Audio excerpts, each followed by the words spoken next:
Accept कीजिए। नमस्ते bye Saurabh दिल से और स्वागत है मेरे एक नए वीडियो में। ये वीडियो बहुत ही ज़्यादा खास है क्योंकि मैं अपने वतन अपने देश वापस जा रहा हूँ। ये तो जो जर्नी मैंने लगभग 1 साल पहले शुरू की थी और उसका वीडियो भी मैंने अपलोड किया था, जिसमें आप लोगों ने मुझे काफ़ी प्यार दिया। आज वक्त आ गया है उस साइकिल को रिपीट करने का। मेरा मतलब है लास्ट टाइम मैं इंडिया से यूएस आया था हायर स्टडीज़ के लिए और इस वक्त मैं यूएस से इंडिया जा रहा हूँ अपने घर छुट्टियों में।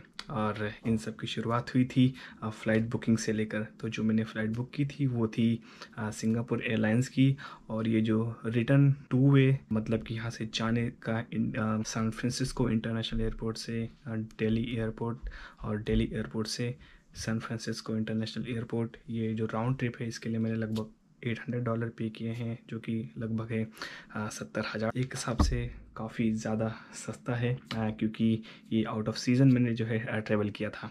सब पूरी जर्नी को मैं रिकॉर्ड करूँगा और आप लोग बने रहिएगा। तो शुरुआत करते हैं। थोड़ा सा आपको इस ट्रिप के बारे में बता देता हूँ। ये मेरे लाइफ की सबसे ज़्यादा देर तक समाप्त होने वाली जर्नी में से एक है। मैंने जो कैलकुलेट किया है, ये जो टोटल जर्नी है 1 way from San Francisco airport to Shimla तक, जहाँ पर मेरा होम टाउन है, आप लोगों को पता होगा। मान लो ये 40-50 घंटे की जर्नी होने वाली है। अगर मैं सिर्फ फ़्लाइट की बात करूँ तो ये लगभग 27 to 28 आवर्स की जर्नी होने वाली है। सबसे पहला जो ये जर्नी जो है ऑफ कोर्स मैं सैन फ्रांसिस्को से शुरू करूँगा। 17 आवर्स मुझे लगेंगे सिंगापुर पहुँचने के लिए और सिंगापुर में मेरा जो है लेओवर है लगभग 5-6 घंटे का। उसके बाद सिंगापुर से दिल्ली अगेन 5 आवर्स। तो ये लगभग 27 to 28 आवर्स की जो है ये जर्नी बन रही है, जो कि काफ़ी ज़्यादा बड़ी है। जर्नी की शुरुआत में सबसे पहले मैं सैन फ्रांसिस्को इंटरनेशनल एयरपोर्ट पहुंचा अपने 2 लगेज के साथ में, क्योंकि ऑफ कोर्स मैं मूव नहीं हो रहा हूँ तो मेरे पास लगेज जो है कम था एज़ कम्पेयर टू जब मैं आया था। तो मेरे पास फुल 3 बैगेज थे और शायद फिर भी सामान मेरा आ नहीं रहा था। और इस बार जो है मेरे पास सामान कम है। सही बताऊँ तो जाने के लिए खाली बैग है क्योंकि वहाँ से सामान भर भर के लाना है। यहाँ पे बहुत सारी चीज़ें ऐसी हैं जो इंडिया में सस्ती होती हैं और यहाँ पर वो सेम चीज़ का कॉस्ट हमें ज़्यादा देना पड़ता है। तो बीइंग अ स्टूडेंट पैसे बचाना is also one of our goal. Okay, airport काफ़ी अच्छा था। सारे सिक्योरिटी क्लियरेंस वीज़ा सब कुछ वेरीफाई हुआ और उसके बाद फाइनली हम अपने फ़्लाइट में बैठे। और जैसे ही जर्नी शुरू हुई वहाँ से बहुत ही ज़्यादा अच्छा मनमोहक दृश्य सैन फ्रांसिस्को सिटी का, आसपास के बे एरिया का, कैलिफोर्निया का नज़ारा देखते ही बनता है। तो आप लोग इस व्यू को एंजॉय करिए।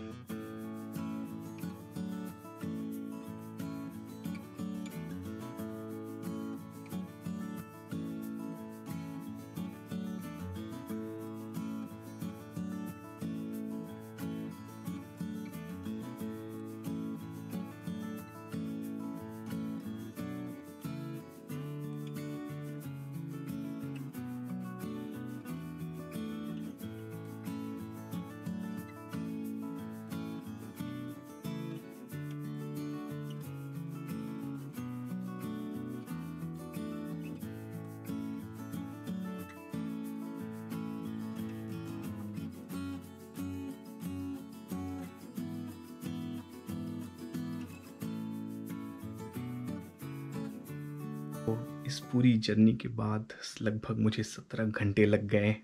मतलब काफ़ी ज़्यादा थका देने वाला एक ये सफ़र रहा है। वैसे तो मैंने काफ़ी सारी मूवीज़ देखी फ्लाइट के अंदर, जैसे KGF, 3 इडियट और ना जाने कितनी सारी हिंदी मूवीज़ को मैंने एंजॉय किया। और खाना भी मुझे काफ़ी अच्छा मिला और मैंने इंडियन फूड ही चूज़ किया था। तो फूड वाज रियली फैंटास्टिक।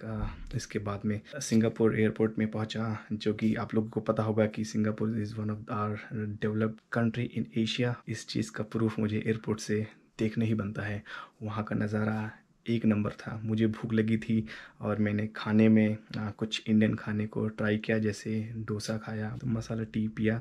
और द गुड पार्ट वाज कि मैंने वहाँ पर जो पे करना था, मेरे पास जो यूएस का क्रेडिट कार्ड था वो वहाँ पर चल गया लकीली। मतलब मुझे लगा कि यार मेरे पास तो सिंगापुर की करेंसी है नहीं, तो कैसे होएगा। तो आप लोग भी इस मेक श्योर करिए कि अगर आपके पास, आप अगर इसी राउट से वापस जा रहे हैं और आपके पास अगर यूएस के ही कार्ड है तो वो कार्ड आपके चलने वाला है, आपको कोई नया करेंसी लेने की ज़रूरत नहीं है। और बाकी एयरपोर्ट काफ़ी अच्छा था।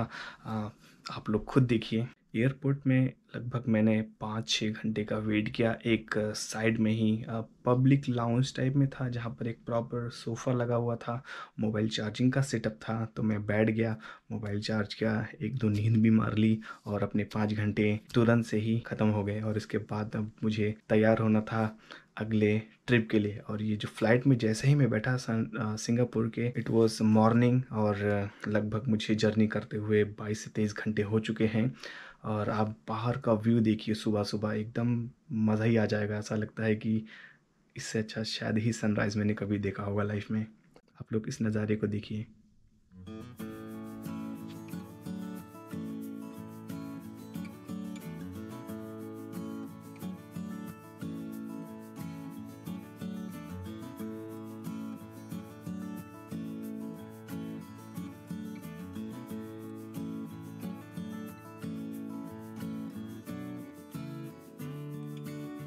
सो officially welcome back to India. और मैं दिल्ली में लैंड कर गया हूँ अपने 29 आवर्स लॉन्ग जर्नी के बाद। 16 आवर्स लगे मुझे सिंगापुर पहुँचने में, देन 5 आवर्स का लेओवर और अभी मोर 5 आवर्स। सो फाइनली अपने देश में वापस एक अलग सी खुशी महसूस हो रही है। फाइनली 1 साल के बाद वापस आ रहा हूँ और अभी मैं फ़्लाइट से निकला ही हूँ। अब बैगेज कलेक्ट करने के लिए जाऊँगा, फिर आगे अपने घर जो कि शिमला डिस्ट्रिक्ट में है वहाँ तक का जो है ट्रैवल करूँगा और आपको वहाँ तक की जर्नी दिखाऊँगा।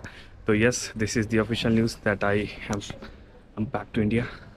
तो सारे सिक्योरिटी क्लियरेंस वगैरह करने के बाद में दिल्ली एयरपोर्ट से, अपने देश के एयरपोर्ट से बाहर निकला। और वो जो बोलते हैं ना कि लोगों की होड़ थी, वो जो वाइब था, जो मैं मिस कर रहा था यूएस में, वो फाइनली मुझे देखने को मिला और मैं बहुत ज़्यादा एक्साइटेड हो गया।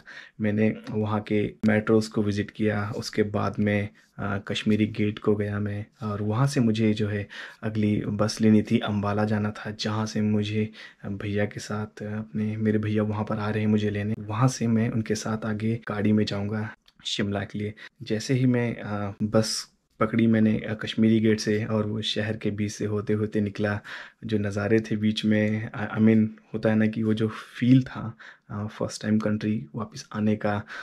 कई कई लोगों ने बोला था कि आप रिवर्स कल्चरल शॉक को महसूस करेंगे। और रिवर्स कल्चर शॉक अगर आपको नहीं पता है तो मैं बता देता हूँ। जैसे ही जब मैं फर्स्ट टाइम यूएस गया था तो एवरीथिंग वाज न्यू, मतलब सब कुछ, लोग, सड़कें, ट्रांसपोर्ट, सब कुछ अलग था। तो वो मेरे लिए कल्चरल शॉक था। तो क्योंकि मैं 1-1.5 साल उस माहौल में रह गया हूँ, तो इंडिया आना भी एक काइंड ऑफ कल्चरल शॉक था। तो रिवर्स कल्चर शॉक देखकर मैं मतलब हैरान भी हुआ और काफ़ी ज़्यादा एक्साइटेड और खुशी भी मिली मुझे। मतलब बोलते हैं ना कि वो ट्रैफिक, लोग, एक जो नज़ारा था जो मैं मिस कर रहा था, बोलते हैं ना इंडियन होने का, कि पला बड़ा तो इधर ही हूँ ना मैं, ऐसा तो है नहीं कि मैं सब कुछ भूल गया। तो वो सब देखकर मुझे काफ़ी ज़्यादा खुशी मिली। और जब मैं ऐसे अ, दिल्ली से बाहर निकल रहा था तो वो जो एक जगह इंडिया का फ्लैग मुझे देखकर लगा कि यार नहीं, मतलब अपना देश तो अपना ही होता है।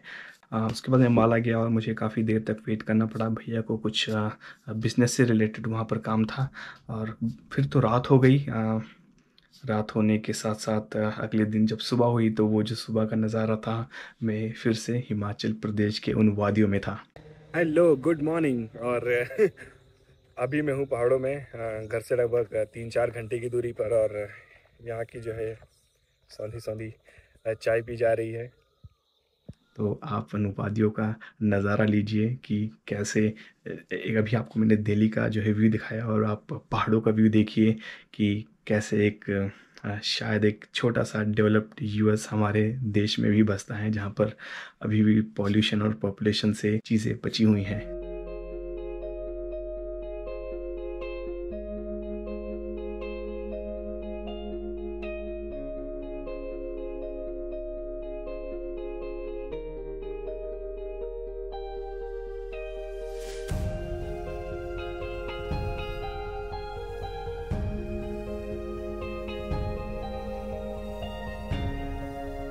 तो ये जो नज़ारा था, मनमोहक सा दृश्य, दिल को अच्छा लगने वाला, काफ़ी सारे रीज़न थे घर आने से पहले, और डेफ़िनेटली एक इमोशनल पल भी था मेरे लिए। तो हाँ, ये रही मेरी फर्स्ट इंडिया रिटर्न की जर्नी, जो कि लगभग 40-50 घंटे पहले शुरू की थी। डेफ़िनेटली काफ़ी ज़्यादा हेक्टिक था, बट इंडिया आना वर्थ है और मैं आगे भी आता रहूँगा। मुझे जैसे ही मौका मिलेगा डेफिनेटली आऊँगा। जो यहाँ की वो जो लोग हैं, वो जो प्यार है, वो शायद अनमैच है, वो दुनिया में कहीं नहीं मिलेगा। और इसीलिए बोलते हैं ना कि इंडिया, भारत देश अपना सबसे अच्छा है। Thank you for watching my content और ऐसे ही बने रहिएगा। जय हिंद।